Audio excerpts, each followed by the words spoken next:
At Kroger, fresh groceries are our thing, so we check your delivery order for freshness at every step from farm to store and pick and pack every veggie in your free pickup order with care, because we treat your food the way we'd want ours to be treated. We're fresh every day, so shop anyway. Kroger, fresh for everyone. Free pickup on orders of $35 or more. Restrictions may apply.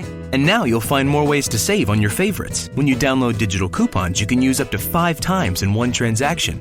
Kroger, fresh for everyone.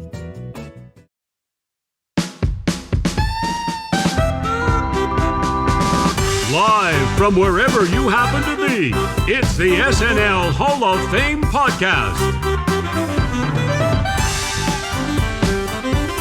And now, here's your host, curator of the Hall, Jamie Dew.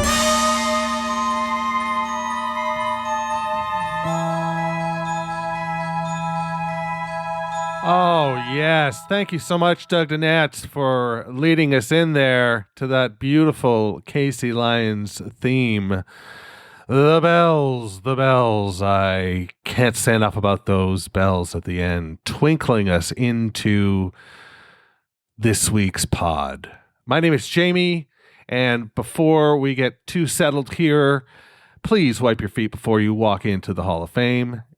This is hallowed ground. So how are you doing this week? I am most excellent. Things are clicking along ticky-boo here as we approach April 25th and the beginning of voting. This week we have a tremendous episode. And before we get into that, I want to tell you a little bit about what we do here on the SNL Hall of Fame. I invite a guest to come on. They nominate a candidate and add them to the ballot by discussing them and building a case for why they should be in the Hall of Fame. From there, we do it again the next week and the next week and the next week until we have a full ballot on April 24th. And then listeners become voters. Voters become legendary as they enshrine the first class of the SNL Hall of Fame that will be announced later in May. So there's that. As I was mentioning before, we've got a great episode. You know that I started watching SNL during the first year that Lorne came back, but the year that I really settled in was the year following. And part of that was because of the next cast member that we're going to add to the ballot, and that's Phil Hartman. Phil Hartman is, basically took the baton from Dan Aykroyd as the utility guy and ran with it all the way to SNL legendary status. Phil Hartman, while never putting together the reoccurring characters that some of his contemporaries, John Lovitz and Dana Carvey, to name a couple, Mike Myers, put together, nevertheless, he was always solid in his sketches. He was always great. And then later on, he did start to get some reoccurring characters. You're going to hear a sketch today from Unfrozen Caveman Lawyer, which is just phenomenal stuff. And there was also the anal retentive, hyphenate. So there was lots of good stuff later on with Hartman. But we're going to get into that with Casey Lyons today. Casey Lyons, yes, the composer of the theme to the show.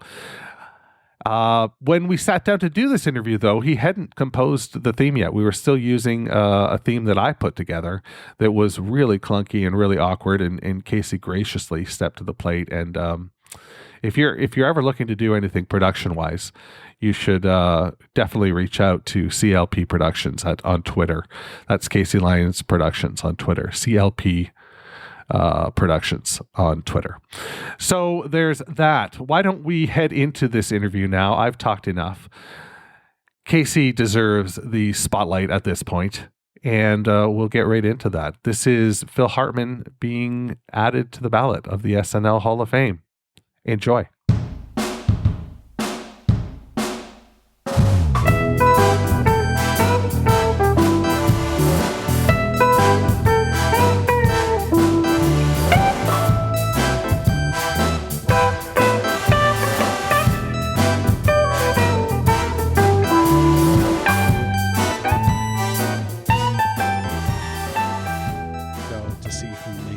into the Hall of Fame. So Casey's job here is to not only present a nominee, but to build a case for them to a certain degree, to tell us why they should be a Hall of Famer. Like again, to cram a sports metaphor in there, if you've made the main stage at Studio 8H, you are, major league caliber. You are the big deal.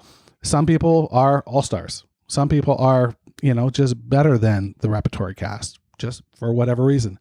And there are some people that have built a career that has a lasting legacy, and those are the Hall of Famers. And Casey's first pick is somebody that I happen to completely agree with him on. And so you're not going to hear a lot of me poking holes in his argument, but this is a former Groundling, 8-year cast member. He got to say live from New York, it's Saturday night, 29 times in his career. We are, of course, talking about Phil Hartman. Yes. So why is Phil Hartman a Hall of Famer, Casey? If you're talking about Saturday Night Live and you don't include Phil Hartman in the conversation, you're not talking about Saturday Night Live. He embodies what makes Saturday Night Live great. For me personally, he's Canadian. He left here when he was 10, close, but he was born in Brantford, which is like 45 minutes away from where I grew up. He started when he started comedy when he was 27, not Saturday Night Live. Like, he started pretty late. He was a graphic designer. A lot of people know that he designed album covers for Poco and America. I did not know this. Yeah, that was his thing. And actually, he got into Groundlings. He went and saw a show and then instinctively kind of got up on stage. He was like, this is where I belong. So he sort of traded his with Groundlings for redesigning their merchandise and everything. What? Yeah, isn't that interesting? That's so cool. But anyway, so from that, so he was somebody who was like, in the Groundlings, he met Paul Rubens, and they developed the Pee-wee character. And something that I find funny is that the timeline kind of got screwed up for me is really Pee-wee's Playhouse was his first thing. The Pee-wee stage show that they did, that he co-wrote with Paul Rubens, that he then co-wrote the movie, Pee-wee's Big Adventure, and then kind of became integral on Pee-wee's Playhouse. That was happening around the time that he got on Saturday Night Live. So those things were kind of happening concurrently in 1986. Oh, wow. Yeah. I don't think about it like that. But, wow. That coffee is just really just coursing through my whole entire body right now.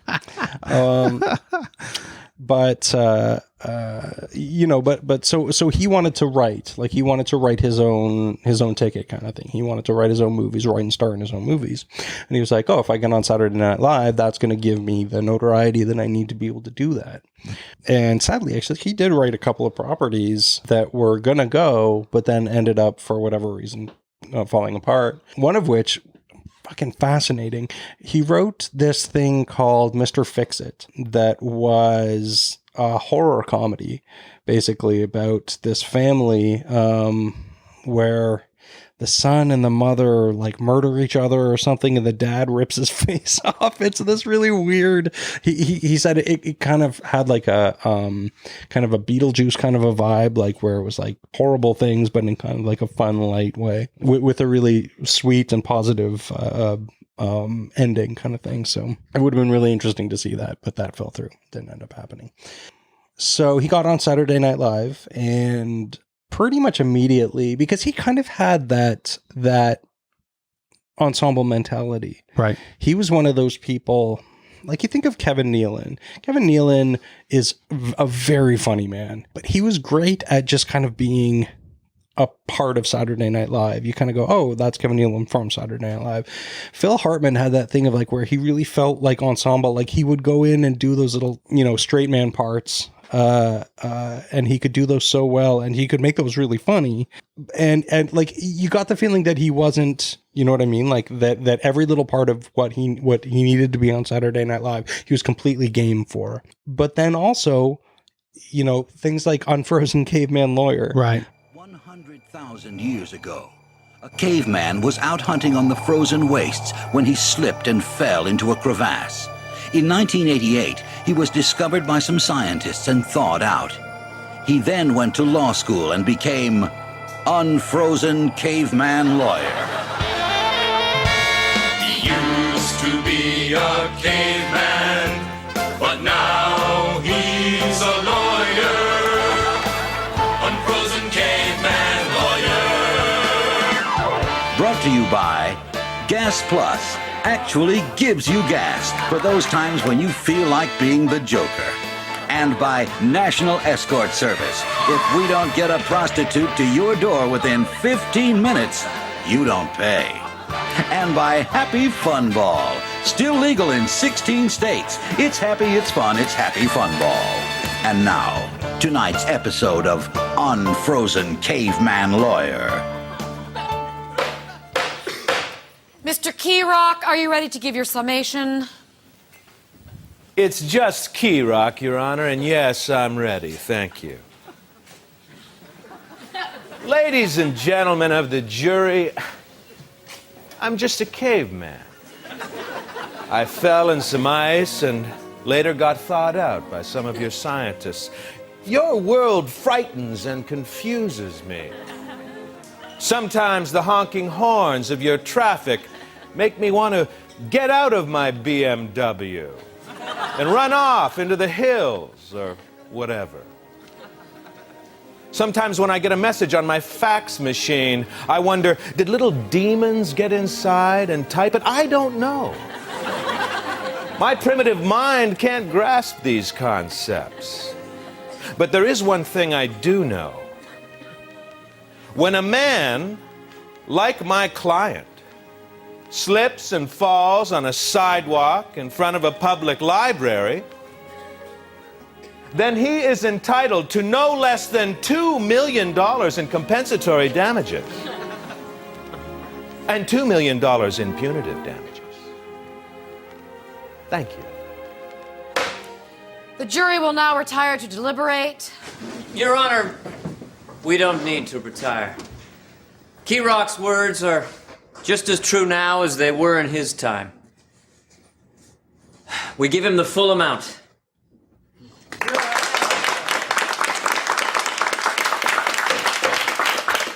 Did you hear that, Mr. Keyrock? Hang on a second. I'm sorry, Your Honor. I was listening to the magic voices coming out of this strange modern invention. This has been Unfrozen Caveman Lawyer. He had those characters, like those strong, bizarre characters. Very bizarre. That were completely indelible as well, and so much a part of I always feel, and correct me if I'm wrong, but I feel like they came a little bit later. Like so he was a writer for the first season, and then he got called up to the main stage. And I feel like the first couple of years he was sort of the heir apparent to Dan Aykroyd. You know, like he was the ensemble everyman. first, the everyman. He could just do anything, and he would do anything you asked of him. And then I don't know whether it was like, you know, that cohort of writers that came in, Smigel and Odenkirk, you know, a little bit later toward 89, that helped him find some of those more bonkers, bizarre characters. I don't know if that's the case. I think so, because like, I mean, in the late 80s, he really was sort of the everyman kind of thing, and those types of kind of recurring characters and stuff like that. Obviously, they've been doing that type of thing since 1975, but yeah, like I think that those kind of, and I hate using the term anti-comedy, but it sort of like became that kind of movement. But yeah, like I like think with the overuse of recurring characters. Is that what you mean? No, that kind of like dumb for the sake of dumb. Okay, gotcha. Like things like Unfrozen Caveman Lawyer, where his whole thing is that I'm just a caveman. Yeah. He's a lawyer. Like he's a lawyer who was a caveman, and that's how he wins, by going like, look, I'm just a caveman. This world frightens me. Yeah, I always felt like, I don't want to say bad for him, but it was just like, you watched this era where you had Lovitz and you had Carvey and you had Mike Myers, who just had recurring characters out the yin yang, and then you had Phil Hartman, who you just knew was dripping talent. And then Unfrozen Caveman Lawyer came about, and it was like, fuck yes. Yeah. Like, yes, you've got your your movie character. I don't know if they could ever have made a movie, but you know, like you've got this character that. Yeah, like I don't know. Like I don't want to. I'm not going to guess what his mindset was or anything, but his success on Saturday Night Live was his versatility. Yeah. Those are the people that I really love. The people who can blend into a sketch. Like those kind of, like I think he's the ultimate utility guy. Yeah. You know what I mean? He was so good at not stealing focus from others, but making himself known in a sketch. That's right. And I think there was more subtlety or nuance to it back then than perhaps there is now. But writing is different now. Well, look at the eras that he spanned, like the personalities that he worked with. He spanned Harvey Levitt's Myers, and then, you know, like again, big personalities as well, right? And but and he worked. That was when it was. Yeah, he did. I feel like he left when he should have left. Like I feel like Phil Hartman leaving when he did kind of gave way to what SNL meant to the 90s. Like, I feel like he didn't outstay his welcome. And I don't know. I'm not somebody who necessarily thinks that somebody who stays for a long time has outstayed their welcome. I can't really even think of anybody. Like, I'm so glad Keenan is still Me there. too. And if there's somebody you were going to, you would pin that on, it would be him at this point, who's like, what, 15 years or whatever. Yeah. You know, it's nuts. But I love him. Yeah. But it's going to be a sad fucking day when Keenan leaves. That's true. It was, you know, there was, what's his name? Daryl Hammond was there for a hell of a long time. Tim Meadows was there for a hell of a long time. I miss Tim Meadows. He's one of my favorites. But I don't know. Like, I feel like an 8-year term seems about right. Yeah, I think so. What really worked for him in the latter half was the Clinton stuff, right? You know, that was for Phil Hartman. That was great. Yeah. Oh, yeah. Like, I mean, I've read a bunch of stuff about Phil Hartman, and they always say that Clinton is his kind of like signature piece, which for me, not necessarily. Like, I think back then I was like, oh, he's just another American politician I don't know that much about or whatever. But yeah, like where Daryl Hammond's Clinton was fun and like, you know, he really, I feel like he was continuing where Phil Hartman left off. Yeah, I think so. Yeah. In a similar sort of vibe. Yeah. Like, you know, when somebody does a hacky John Travolta, they're basically just kind of doing Dana Carvey's, which got me through so much of school doing Dana Carvey's John Travolta. Me too. But I felt like in a way Daryl Hammond was just kind of like not necessarily ripping off Phil Hartman's Clinton, but really picking up the torch. Yeah. But yeah, like I mean, so there's no question that Phil Hartman is, you know, and he came in at a time when, you know, again, Lorne Michaels was just coming back. Saturday Night Live was so stale and stagnant for so long. I mean, there's so much of the 80s of SNL that I hate. Which is crazy town when you think about it, that you had Eddie Murphy for 3.5 years. Crazy. You know?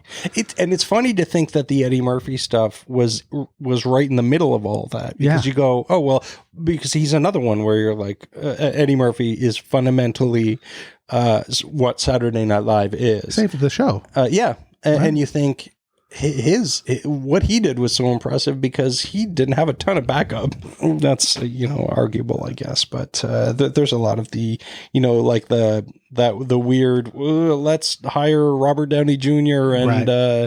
and fucking. I always feel like that was Lorne coming off of Ebersol's year, though, where Ebersol went all out and hired like vetted, seasoned professionals, like all stars, you know, with Crystal, Shearer, Guest, and Short. Mm-hmm. And Lorne wanted to come back and go, okay, so that's how you do it. But what I do is I find the new young emerging talent. Totally. And which didn't work. It didn't work then. I think he got better at it. Sure did. Because, because, you know, then, you know, years down the road, there was the Sandler and Spade and Chris Rock. Oh my God, yeah.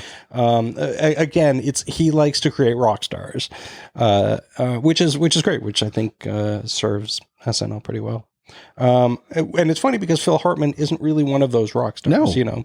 Again, what Saturday Night Live needed at the end of the 80s, which was there was a fun heart to what they did, like a fun kind of something very almost kind of sweet. Like, do you remember there was that weird sketch that him and Jan Hooks, a frequent collaborator with him, did? That was like this kind of black and white. I vaguely remember it. I did not understand it when I was a kid. I was like, I don't understand why they do these types of sketches. Right. But it's just this really kind of sweet. They're like dancing and shit. While I didn't necessarily understand it, I liked that they did things like that on SNL back then. Like, there's something really kind of warm and inviting about it. And I think that that's a big thing that Phil Hartman brought, was an accessibility. He wasn't dangerous. No. He wasn't scary or like, he was like dependable, but he was still wildly funny. Yeah, I can't visualize a Hall of Fame without him in it. No. He is absolutely a Hall of Famer. I don't know if he'll be a first ballot Hall of Famer. I have no idea, but he belongs there. And I think you made a really great pick. Yeah, I think we're in a good place. Yeah.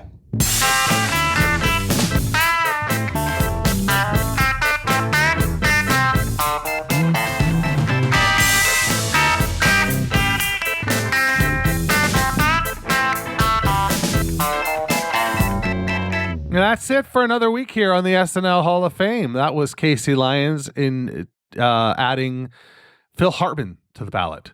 So that's pretty cool. Our ballot is filling up. And this is, what is this, week 22? Yeah, this is week 22 of doing this. So, we've only got seven or eight more of these. And then we get down to brass tacks. So I hope you're ready for that. As I mentioned off the top, you can find Casey at CLP Productions. It's Productions, so CL Productions on Twitter. I believe he's got a website as well, clproductions at .com. You can check that out as well, and follow everything he does because he's truly magnificent. He's a magnificent human being. And that's what I got for you this week. So I got a favor for you. On your way past, can you turn out the light? Because the SNL Hall of Fame is now closed. Thanks for listening to the SNL Hall of Fame podcast. You can find everything you need to know about the show at snlhof.com. Don't forget to subscribe, share, rate, and review the show wherever you get your podcasts. This is Doug Dinant saying, this is Doug Dinant saying, see you next month in the hall.